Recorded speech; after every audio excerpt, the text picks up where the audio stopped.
नमस्ते, मेरा नाम अदिति पाटिल है और मैं ह्यूमन राइट्स मेजरमेंट इनिशिएटिव, जिसे हम हुर्मी कहते हैं, उनके साथ भारत और दक्षिण आशियाई क्षेत्र में काम करती हूँ। आज इस वीडियो को हम आप तक हिंदी में पहुंचा रहे हैं क्योंकि हम चाहते हैं कि भारत में ज्यादा से ज्यादा लोगों तक हमारे राइट्स ट्रैकर पर जो डेटा और जानकारी है वो पहुंचे। हम अन्य भारतीय भाषाओं में भी इस सब जानकारी को उपलब्ध कराने का प्रयास कर रहे हैं। इस राइट्स ट्रैकर पर भारत और दक्षिण एशिया के कई अन्य देशों के आर्थिक और सामाजिक अधिकारों की पूर्ति के बारे में पहले से ही कुछ जानकारी और डेटा उपलब्ध है। आज हम उसी जानकारी और डेटा की सैर एक साथ करेंगे।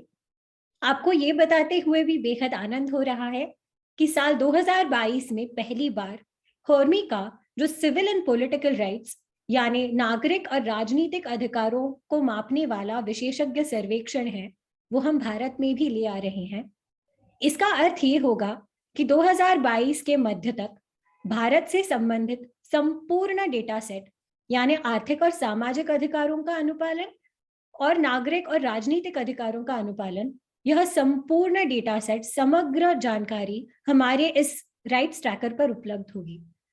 इसके जरिए भारत सरकार और अन्य दक्षिण एशियाई सरकारें अपने लोगों के मानवाधिकारों की पूर्ति के लिए और के प्रति उनका जो उत्तरदायित्व होता है उसे कैसे निभा रहे हैं, इसकी जानकारी आपको इस राइट्स ट्रैकर पर उपलब्ध होगी। तो बिना किसी विलंब के हमारे इस राइट्स ट्रैकर की सैर शुरू करते हैं। तो हमारे राइट्स ट्रैकर पर पहुंचने के लिए आपको अपने सर्च इंजन में rightstracker.org टाइप करना होगा और उससे आप हमारे राइट्स ट्रैकर के मुख्य पृष्ठ या मेन वेब पेज पर पहुंचेंगे। इस वेब पेज पर आपको संक्षेप में हमारे इस राइट्स ट्रैकर पर किस प्रकार की जानकारी या डेटा उपलब्ध है ये दिखाई देगा।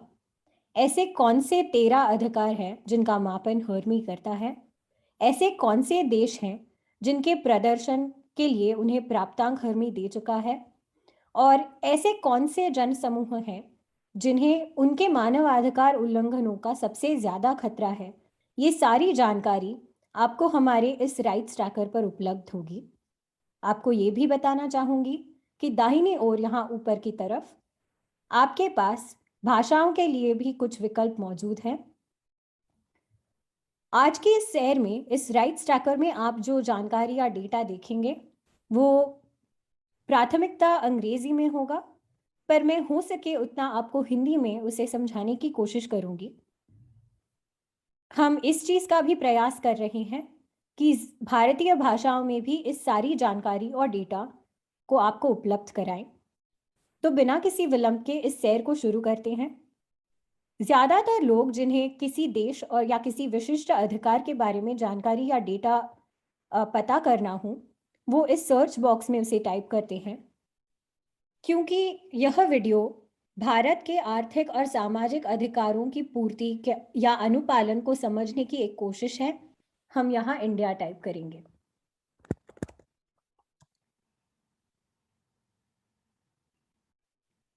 और इस तरह हम इंडिया के पृष्ठ पर चले जाएंगे। इस पन्ने पर भारत के बारे में हमारे इस राइट्स ट्रैकर पर किस प्रकार का डेटा और जानकारी उपलब्ध है, यह आपको एक ही नज़र में पता चलेगा। जैसे मैंने आपको पहले ही बताया था, हमारे पास पहले से ही भारत के आर्थिक और सामाजिक अधिकारों की पूर्ति और भारत सरकार का उसके प्रति जो प्रदर्शन है उसके बारे में जानकारी उपलब्ध है।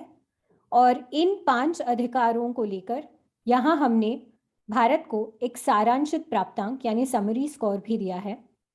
आपको ये बता दूं कि ये जो 2 अन्य प्रकार के अधिकार हैं जो सिविल एंड पॉलिटिकल राइट्स यानी नागरिक और राजनीतिक अधिकारों में आते हैं, उनके बारे में जानकारी हम हमारे विशेषज्ञ सर्वेक्षण से प्राप्त करेंगे और उसे विश्लेषित कर जो भी जानकारी होगी वो भारत के हमारे राइट्स ट्रैकर के इस पन्ने पर यहाँ जोड़ देंगे। क्योंकि यह video quality of life rights यानी आर्थिक और सामाजिक अधिकारों पर ध्यान केंद्रित करता है, हम इस टैब में क्वालिटी ऑफ लाइफ राइट्स पर क्लिक करेंगे। ये क्वालिटी ऑफ लाइफ टैब खुलने पर क्वालिटी ऑफ लाइफ राइट्स यानी आर्थिक और सामाजिक अधिकारों में भारत के प्रदर्शन का अवलोकन आप कर सकते हैं।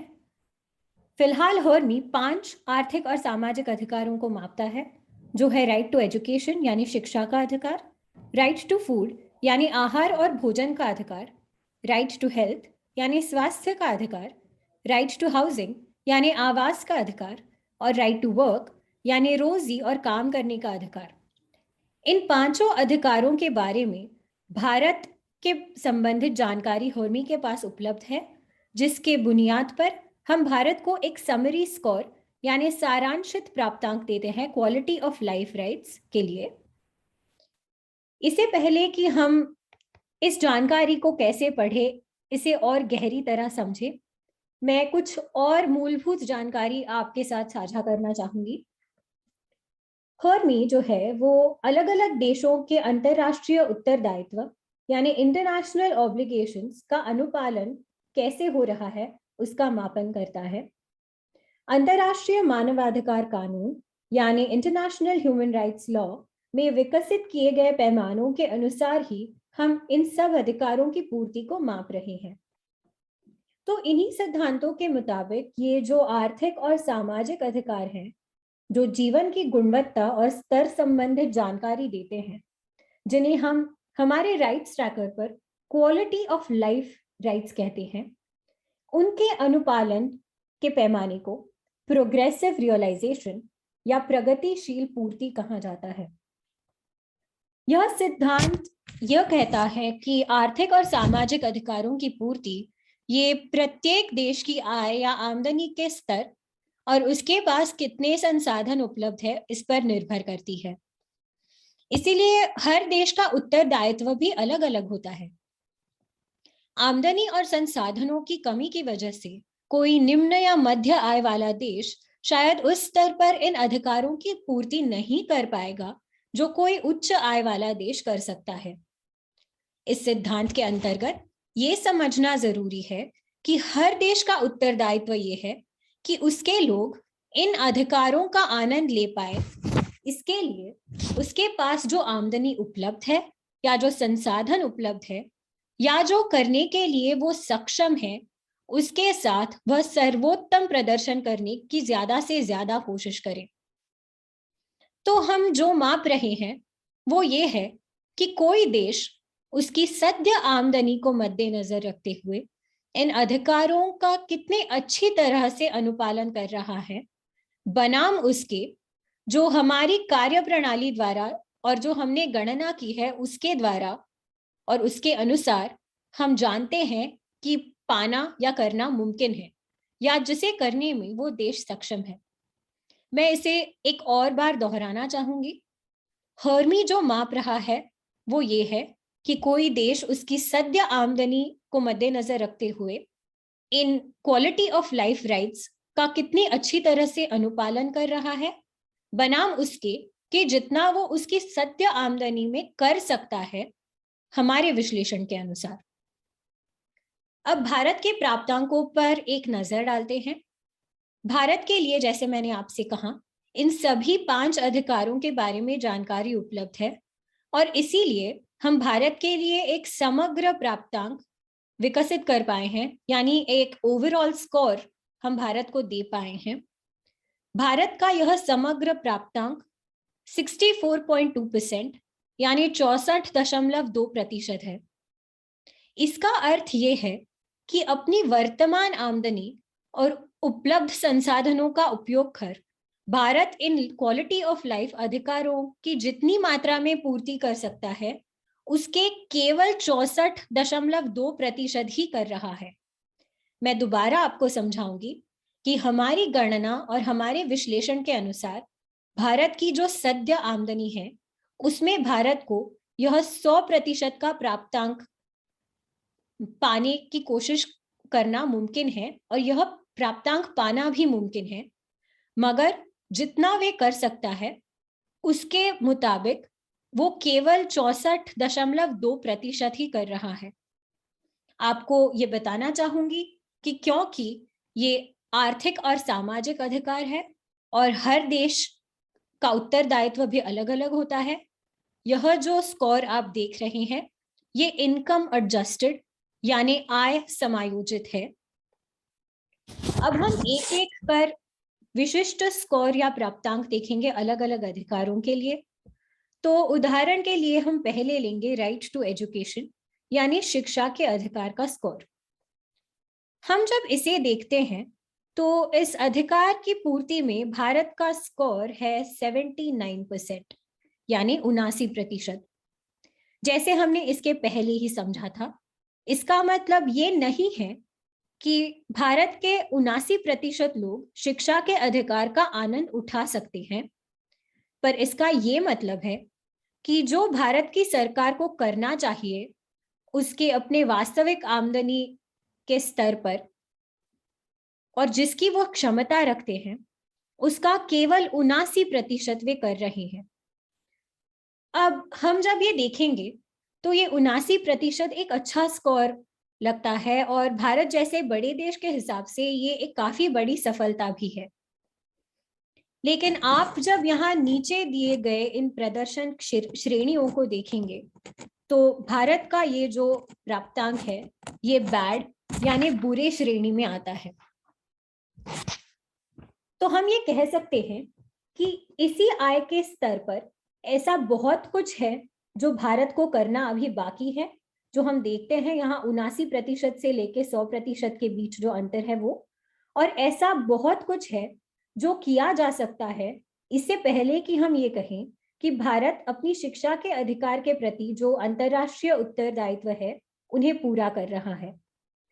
जैसे मैंने कहा, ये जो अंतर है वह तय करना और भारत की सद्य आमदनी और उपलब्ध संसाधनों को ध्यान में रखते हुए फिलहाल भी संभव है।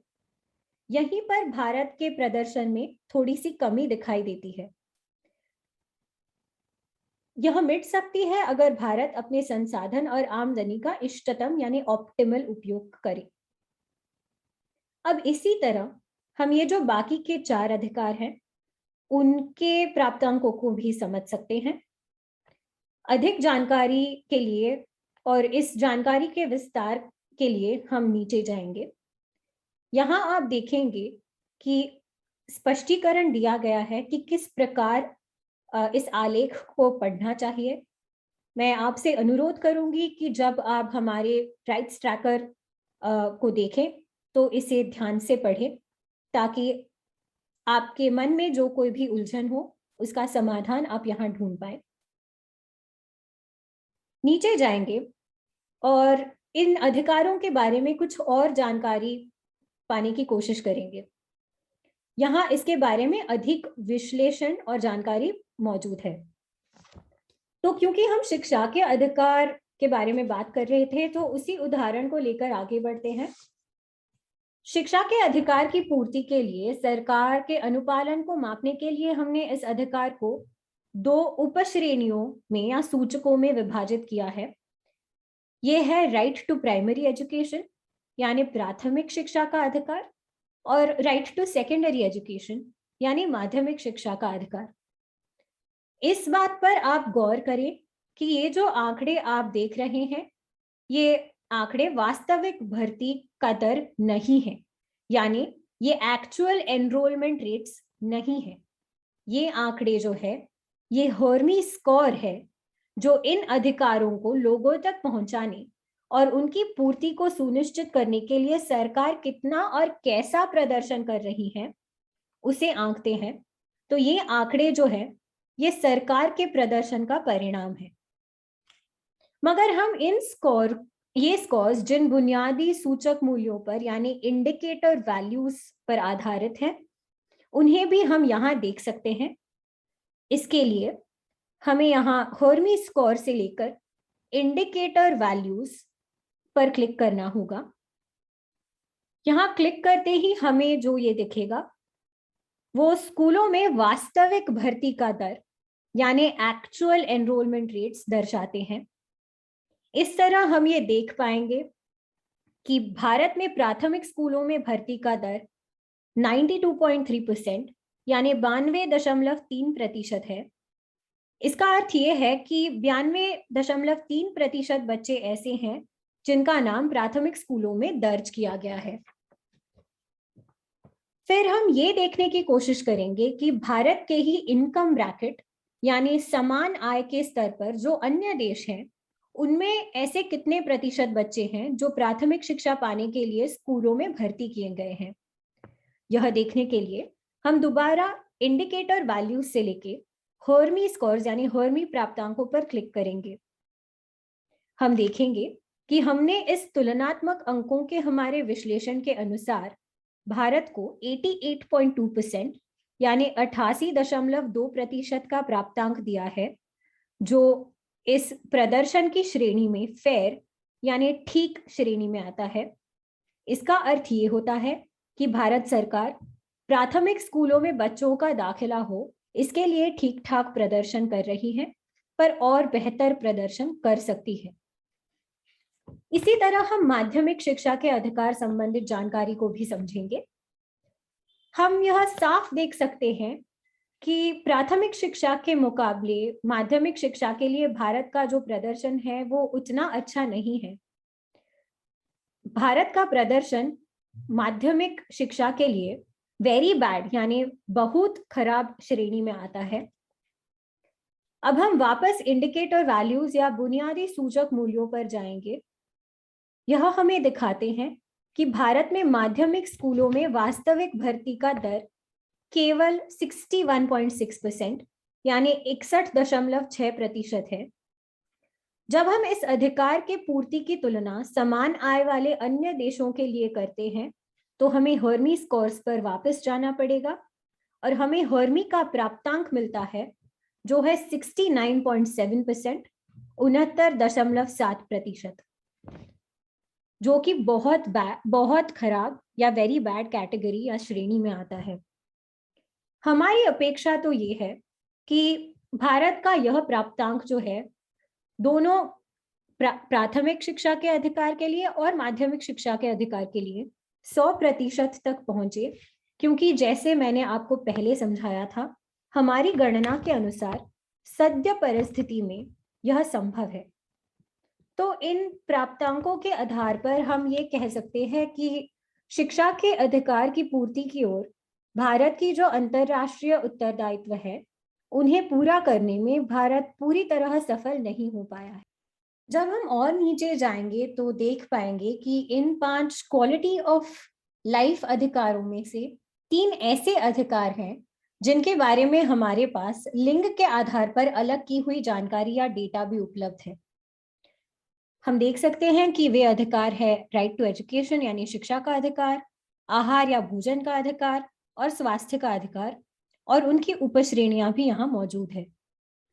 अब इस भाग को समझना शायद थोड़ा सा जटिल हो सकता है, तो अगर आप चाहें तो इस स्पष्टीकरण को ध्यान से सुने और इसे दोबारा भी सुने। यह जानकारी पढ़ते समय ये समझना जरूरी है कि ये जो आंकड़े हैं, ये लड़के और लड़कियों के अधिकारों के पूर्ति के बीच की तुलना नहीं है। मैं दोबारा कह रही हूं कि ये जो आंकड़े हैं, ये लड़के और लड़कियों के अधिकारों के पूर्ति के बीच की तुलना नहीं है। यह हमेशा याद रखें कि हम सरकार के प्रदर्शन का विश्लेषण करते हैं और उसका परिणाम देते हैं। इसलिए शिक्षा के अधिकार के लिए भारत सरकार लड़कियों के लिए कैसा प्रदर्शन कर रही है, इसकी तुलना इससे है कि समान आय वाले अन्य देश लड़कियों के शिक्षा के अधिकार को लेकर कैसा प्रदर्शन कर रहे हैं। हम देखते हैं कि उस तुलना में भारत 80% प्रदर्शन दे रहा है। इसी तरह भारत सरकार लड़कों के इस अधिकार के लिए कितनी अच्छी तरह प्रयास कर रहा है, इसकी तुलना समान आय वाले अन्य देश कितना और कैसा प्रयास कर रहे हैं उससे किया जाता है। तो इस आधार पर हम ये कह सकते हैं कि समान आमदनी वाले अन्य देशों के मुकाबले भारत सरकार लड़कियों के शिक्षा के अधिकार के लिए 80% यानी 80% और लड़कों के उस अधिकार के लिए 78.1% यानी 78.1% प्रदर्शन कर रहा है। यहाँ हम देख पाएंगे कि ये दोनों प्रदर्शन जो है वो प्रदर्शन श्रेणी में बैड यानी खराब या बुरे श्रेणी में आते हैं। इस 80% से लेके 100% के बीच का फासला, और वैसे ही 78.1% से लेके 100% के बीच का फासला भारत को तय करना होगा। और इसका मतलब ये है कि सुधार की अभी काफी ज्यादा गुंजाइश है। जब हम और नीचे जाएंगे तो हमें भारत के क्वालिटी ऑफ लाइफ अधिकारों के पूर्ति के लिए जो प्रदर्शन रहा है उसका समग्र प्रवृत्ति यानी ओवरऑल ओवर टाइम ट्रेंड इस आलेख यानी ग्राफ के माध्यम से दिखाई मिलेगा। हम कभी कभी इस भाग को खुशखबरी विभाग यानी गुड न्यूज सेक्शन भी कहते हैं, क्योंकि कुछ अधिकारों की पूर्ति में और देश के इसकी ओर जो उत्तरदायित्व हैं उनमें समय के साथ कुछ सुधार दिखाई पड़ते हैं।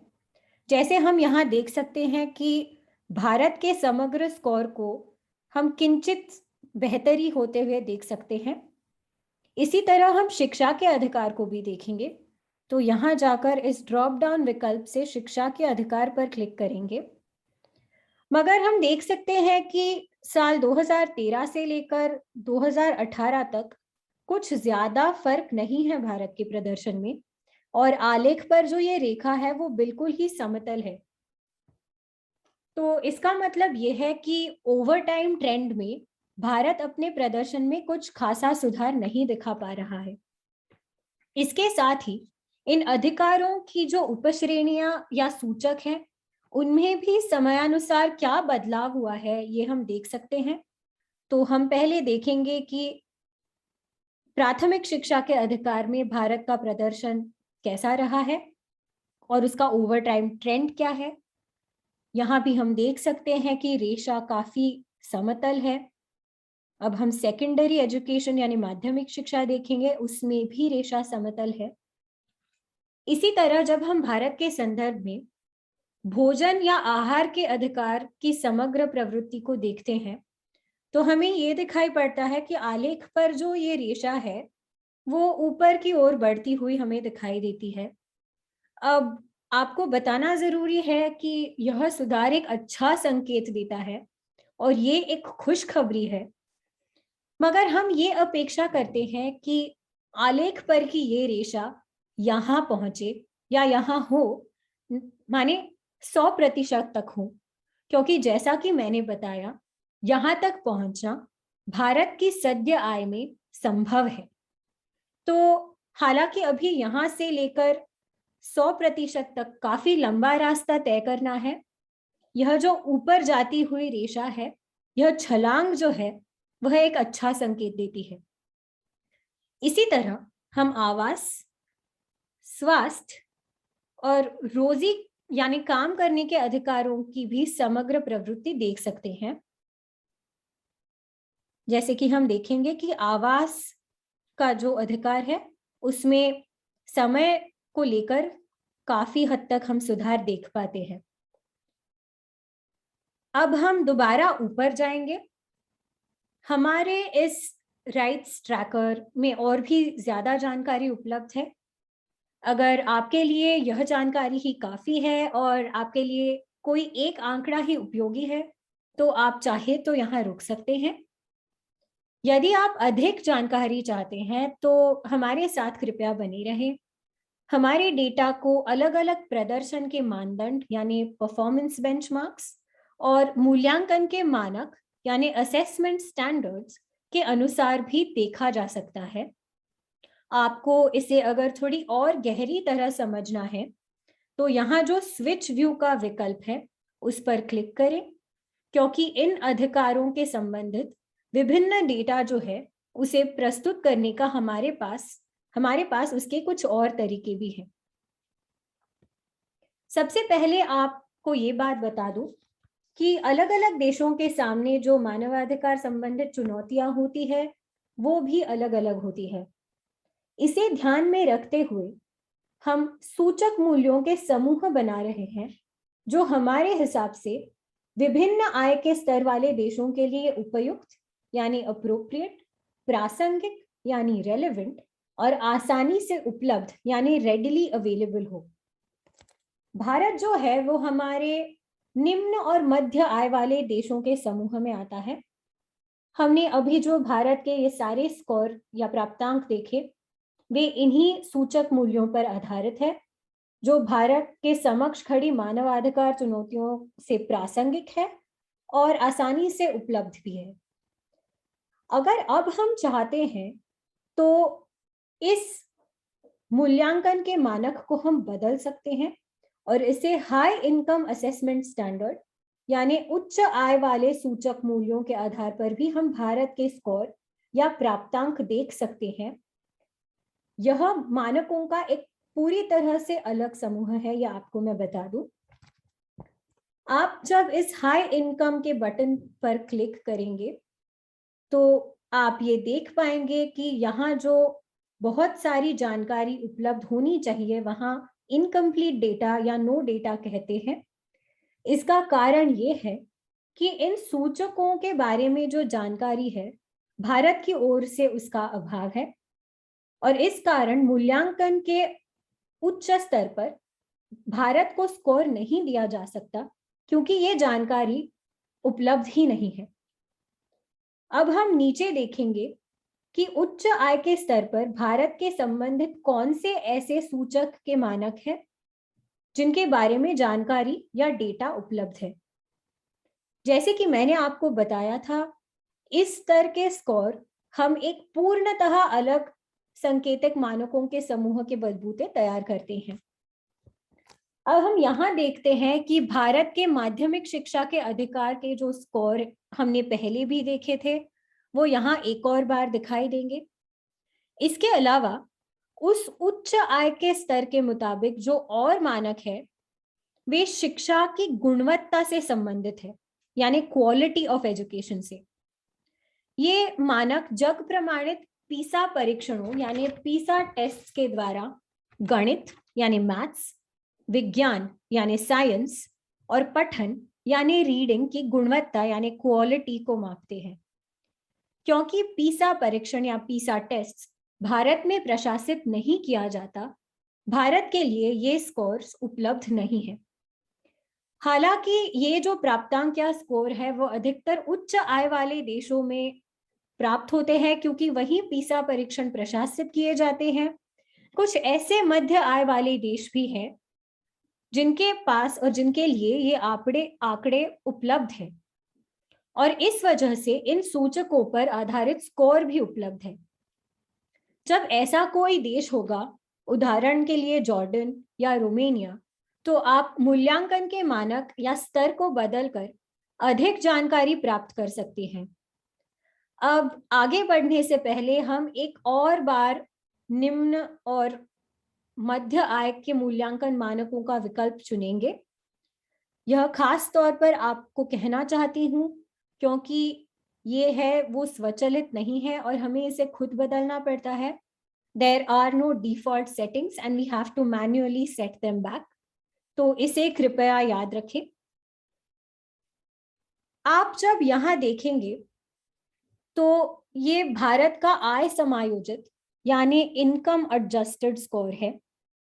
इस स्कोर में जैसे हमने देखा 100% का जो लक्ष्य है वो हमारी गणना या विश्लेषण के मुताबिक भारत की वर्तमान आय में भी पाना संभव है। यदि हम ये देखना चाहते हैं कि भारत दुनिया के बाकी सभी देशों की तुलना में बिना आमदनी और उपलब्ध संसाधनों की मर्यादा को ध्यान में रखे कैसे प्रदर्शन कर रहा है, तो हम दोबारा यहाँ स्विच व्यू के विकल्प पर जाएंगे और यहाँ जो परफॉर्मेंस बेंचमार्क है वहाँ ग्लोबल बेस्ट परफॉर्मेंस बेंचमार्क यानी वैश्विक सर्वोत्तम प्रदर्शन के मानदंड का विकल्प चुनेंगे। इसे चुनने के बाद जब आप प्राप्तांकों की ओर जाएंगे तो आप देख पाएंगे कि पहले आय समायोजित जो 100% का लक्ष्य था वो थोड़ा पीछे चला गया है और इस बिंदु रेखा के रूप में इसे दर्शाया गया है। इस बिंदु रेखा और ये जो 100% के बीच का अंतर है यह कहता है कि यदि भारत ने अपने आय समायोजित लक्ष्य को भी अपनी सद्य परिस्थिति में प्राप्त कर लिया, उसके बाद भी सुधार की काफी गुंजाइश बाकी है। कोई देश अपने आय समायोजित 100% लक्ष्य को पूरा भी कर ले, तो भी विश्व के सर्वोत्तम स्कोर तक पहुंचने के लिए उसे कुछ और प्रयास करने की आवश्यकता है। यह आय समायोजित लक्ष्य और वैश्विक सर्वोत्तम लक्ष्य में जो अंतर है, वह यह भी दिखाता है कि कोई देश किस हद तक आय या संसाधनों के चलते मर्यादित है या विवश है। यदि कोई देश अपना 100% अंक यानी इस बिंदु रेखा को पा लेता है और उसे आगे वैश्विक सर्वोत्तम स्तर का प्रदर्शन करना है, तो उसे अपनी आय और उपलब्ध संसाधनों में बेहतरी या वृद्धि करने की आवश्यकता है। मगर हम ये समझ सकते हैं कि भारत के प्राप्तांकों के लिए जो अभी मैंने आपको समझाया वो लागू ही नहीं होता, क्योंकि हमारा डेटा हमें ये दिखाता है कि भारत आय और संसाधनों की कमी के कारण विवश बिल्कुल ही नहीं है। अपने वर्तमान आय के स्तर पर भी भारत इस बिंदु रेखा तक पूर्णपणे पहुंच सकता है और संपूर्ण सुधार कर सकता है। तो फिलहाल अपने वास्तविक आय के अंदर ही भारत को इन सुधारों की ओर काम करना होगा। ये सब नीति यानी पॉलिसी, आचरण यानी प्रैक्टिस, सरकार की प्राथमिकताएं यानी गवर्नमेंट की प्रायोरिटीज और कार्यक्षमता यानी एफिशिएंसी में बदलाव से साध्य हो सकता है। अब हम दोबारा स्विच व्यू ऑप्शन पर जाकर ग्लोबल बेस्ट से लेके इनकम एडजस्टेड परफॉर्मेंस बेंचमार्क पर लौटेंगे। आपको दोबारा याद दिलाऊंगी कि यह करना न भूलें। हमारे डेटा की एक विशेषता यह भी है कि यह मानवाधिकार उत्तरदायित्व के अनुपालन को एक केवल आंकड़ा या स्कोर नहीं देता, पर विविध देशों के लिए हमने जो ये स्कोर निर्माण किए हैं वो एक दूसरे के साथ तुलनीय भी है। अगर आपको इन अधिकारों के बारे में तुलनात्मक डेटा या जानकारी देखनी हो, तो यहाँ जो राइट्स नामक ड्रॉप डाउन मेन्यू या सूची है, इस पर क्लिक करें। आप देख सकते हैं कि यहाँ आप अधिकारों के अलग अलग वर्ग, कई विशिष्ट अधिकार या फिर उन अधिकारों की उपश्रेणी में गिने गए कुछ बुनियादी मापदंड, इन सब के बारे में तुलनीय डेटा या जानकारी देख सकते हैं। क्योंकि हमने शिक्षा के अधिकार का उदाहरण लिया था, हम उसी को आगे ले चलेंगे। तो अब मैं राइट टू एजुकेशन यानी शिक्षा के अधिकार पर क्लिक करूंगी। यह करते ही हमें उन सारे देशों की अर्थात 162 कंट्रीज, 162 देशों की जिनके बारे में हमें डेटा उत्पादित किया है, उनके शिक्षा के अधिकार के प्रति अनुपालन के प्राप्तांक यहाँ दिखाई देंगे।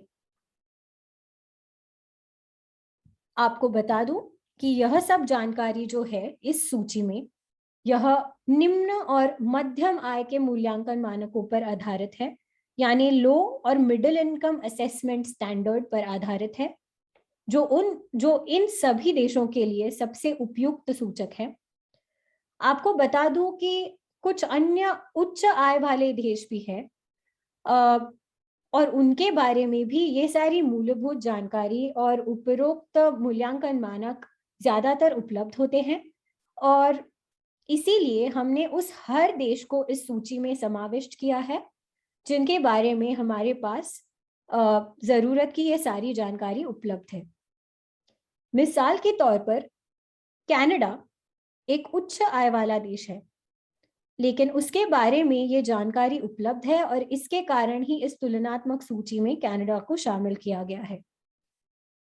लेकिन अगर हम चाहें तो उच्च आय वाले देश जैसे Canada, Sweden, Singapore, United Kingdom, Norway, इन सब को इस सूची से अलग कर सकते हैं। इसके लिए यहाँ जो ऐड कंट्री फिल्टर का विकल्प है, हम उसका उपयोग करेंगे। जैसे कि आप देख रहे हैं, इस बटन से आपको क्षेत्र यानी रीजन, उप क्षेत्र यानी सब रीजन, इनकम ग्रुप यानी आमदनी का स्तर, कंट्री ग्रुपिंग यानी देशों के समूह, और ट्रीटी बाय ट्रीटी रैटिफिकेशन यानी अंतरराष्ट्रीय मानवाधिकार संधियों के अनुसमर्थन के आधार पर देशों को चुनने का मौका मिलता है। इस बटन का इस्तेमाल कर आप केवल निम्न और मध्य आय के देशों को चुन सकते हैं और यह विकल्प चुनने के बाद उच्च आय वाले जो सारे देश थे वो इस सूची से अलग हो जाएंगे और हम देखते हैं कि 162 देशों के बजाय हमारे पास अभी 103 देशों के बारे में जानकारी उपलब्ध है और सारे उच्च आय वाले देश इस सूची से अलग हो चुके हैं। अब हम दोबारा स्विच व्यू विकल्प का उपयोग करेंगे।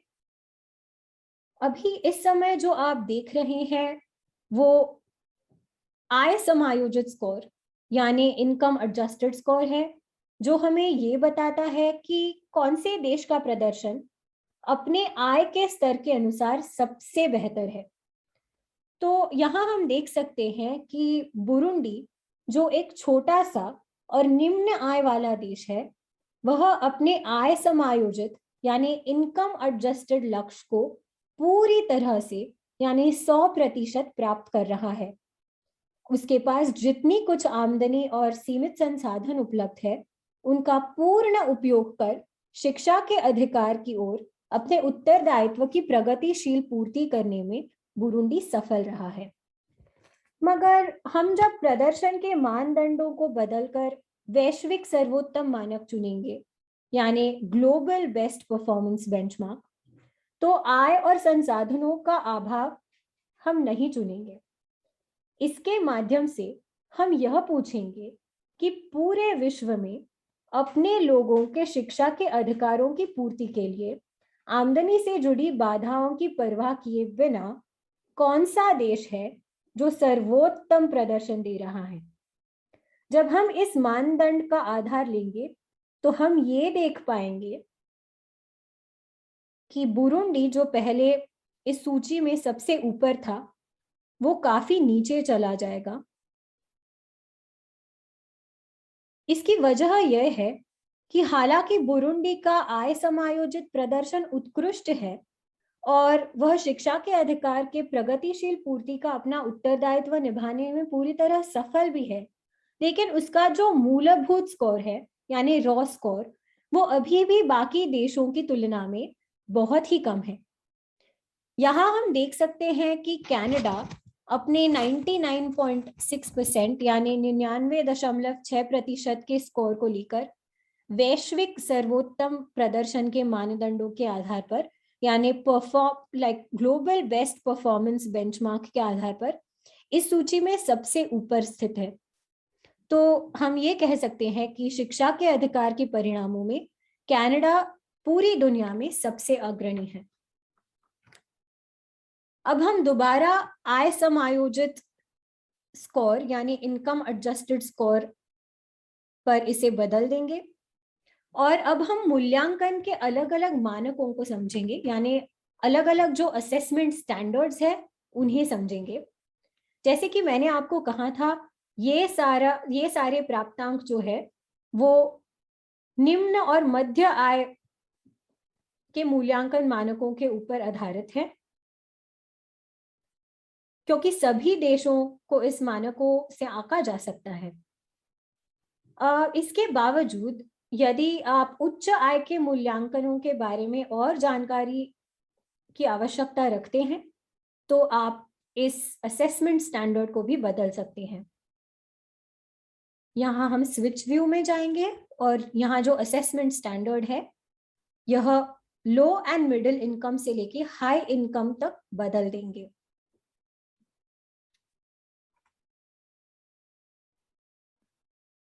हम ये देख सकते हैं कि यहाँ ज्यादातर उच्च आय वाले देश हैं, मगर इनमें ऐसे कुछ देश भी शामिल हैं जिनके लिए उच्च आय मूल्यांकन के मानक उपलब्ध थे।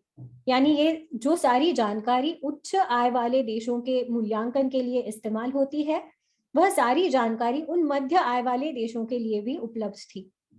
उदाहरण के तौर पर कुछ ऐसे मध्य आय वाले देश हैं जिनमें पीसा परीक्षण प्रशासित किया जाता है, जैसे Montenegro, Peru, Georgia, Jordan, Romania और कुछ अन्य देश। अब आपको बताऊं तो यह सूची भी शायद आपकी उपयुक्तता के लिए काफी बड़ी है, पहले मैं स्विच व्यू करके असेसमेंट स्टैंडर्ड को दोबारा लो और मिडिल इनकम कर दूंगी और फिर हम आगे बढ़ेंगे। तो इस सूची को और उपयोगी बनाने के लिए हम कंट्री फिल्टर्स का इस्तेमाल दोबारा कर सकते हैं और ज्यादा तुलनात्मक डेटा ढूंढ सकते हैं, क्योंकि इस वीडियो का उद्देश्य ये है कि पहले भारत और फिर दक्षिण एशिया में हमारे डेटा का प्रसार हो। हम इन कंट्री फिल्टर्स में से दक्षिणी एशिया यानी साउथ एशिया के देशों को अलग करेंगे। जब हम ये विकल्प चुनते हैं तो हमें भारत के साथ साथ उसके अन्य पड़ोसी देशों के भी शिक्षा के अधिकार के लिए मिले प्राप्तांक यहाँ दिखाई देते हैं। यह अपने पड़ोसी देशों के संदर्भ में की गई तुलना आपके मानवाधिकार अधिवक्तृता यानी एडवोकेसी और वकालत के लिए बहुत ही महत्वपूर्ण हो सकती है। अधिकतर देश अपने किसी साथी देशों के साथ तुलना करना या प्रतिस्पर्धा करना इसे महत्वपूर्ण समझते हैं। इस डेटा के साथ आप भारत के नेताओं के पास जा सकते हैं, उनसे बात कर सकते हैं और उनको कह सकते हैं कि भारत के जो पड़ोसी देश हैं यानी बांग्लादेश, नेपाल और श्रीलंका, वे शिक्षा के अधिकार की पूर्ति में भारत से काफी आगे हैं, जैसे कि आप यहाँ देख सकते हैं। आपको बता दूं कि ये सारे देश जो है ये हमारे निम्न और मध्य आय श्रेणी में आते हैं, तो इसका असेसमेंट स्टैंडर्ड भी उसी तरह से प्रमाणित किया गया है। शायद इस तरह की तुलना से सरकारें बेहतर प्रदर्शन करने के लिए प्रोत्साहित हो। अब हम ये जो दक्षिणी एशिया का हमारा चयन है इसे पीछे लेंगे, क्योंकि हम पहले से ही शिक्षा के अधिकार के बारे में पढ़ रहे हैं, तो आपको ये बताना जरूरी है कि आप इस समय अधिकार ट्रैकर पर जो देख रहे हैं वो समग्र प्राप्तांक यानी ओवरऑल स्कोर है शिक्षा के अधिकार के लिए। आप जब अपने स्क्रीन के दाहिने ओर देखेंगे तो आपको कुछ और फिल्टर भी दिखाई देंगे जो किसी विशिष्ट उपश्रेणियों या मानकों के लिए होंगे, जैसे कि प्राथमिक शिक्षा, माध्यमिक शिक्षा, गणित शिक्षा की गुणवत्ता इत्यादि। आप फिर एक बार अपनी खोज को सीमित रखने के लिए कंट्री फिल्टर्स का इस्तेमाल भी कर सकते हैं और इनमें से किन्हीं मानकों का भी इस्तेमाल कर तुलनात्मक डेटा पा सकते हैं। उदाहरण के लिए हम माध्यमिक शिक्षा के अधिकार को चुनेंगे और यहाँ इन सारी देशों की तुलनात्मक जानकारी हमारे पास उपलब्ध होगी। अब शिक्षा के अधिकार के मुख्य पृष्ठ या भाग पर लौटने के लिए आप यहाँ जो बटन है इसका उपयोग कर सकते हैं। आपको बताना चाहूंगी कि हर पृष्ठ पे आपको FAQs यानी फ्रीक्वेंटली आस्क्ड क्वेश्चंस, अक्सर पूछे जाने वाले प्रश्नों की एक सूची भी दिखेगी। इसे गौर से पढ़ें ताकि आपको जरूरत की सारी जानकारी मिले। आपके मन में कई प्रश्न होंगे, जैसे कि ये अधिकार के बारे में अंतरराष्ट्रीय मानवाधिकार कानून में क्या कहा गया है, या कौन से अंतरराष्ट्रीय संधि में इसका उल्लेख है, या हमारे इन प्राप्तांकों को विश्लेषित करने के लिए हम कहां से हमारा डेटा ढूंढते हैं। यह सब जानकारी आपको यहाँ पर उपलब्ध होगी। आपको बताना चाहूंगी कि हमारा राइट्स ट्रैकर बहुत ही इंटरैक्टिव यानी संवादात्मक है। तो हम ये अक्सर कहते हैं कि यदि आपको किसी विशिष्ट भाग को समझना हो तो केवल उस पर क्लिक करें और आपको जरूरत की सारी जानकारी और स्पष्टीकरण मिल जाएगा। हमारी कार्य प्रणाली के बारे में अधिक जानकारी के लिए यहाँ ऊपर एक बटन उपलब्ध है, आप इस पर क्लिक कर सकते हैं। इसी तरह ये जो डाउनलोड डेटा का बटन है इसका उपयोग कर आप हमारा डेटा डाउनलोड कर भी उसे इस्तेमाल कर सकते हैं।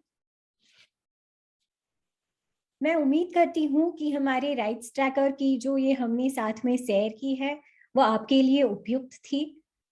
यदि आप हमारे डेटा या जानकारी का उपयोग अपने अनुसंधान, वकालत या किसी और ऐसे महत्वपूर्ण कार्य के लिए कर रहे हैं जिसकी बदौलत आप लोगों के जीवन में सुधार ला सके, तो हमें इस बात की बेहद खुशी होगी और हम आपके प्रयास में आपका संपूर्ण समर्थन करेंगे। यदि आपके मन में इस राइट्स ट्रैकर के बारे में कोई और सवाल हो या आपकी कोई प्रतिक्रियाएं हो जो आप हम तक पहुंचाना चाहते हैं, तो बिना किसी हिचकिचाहट हमें ईमेल करें। इस वीडियो पर हमारे साथ बने रहने के लिए आपका तहे दिल से शुक्रिया।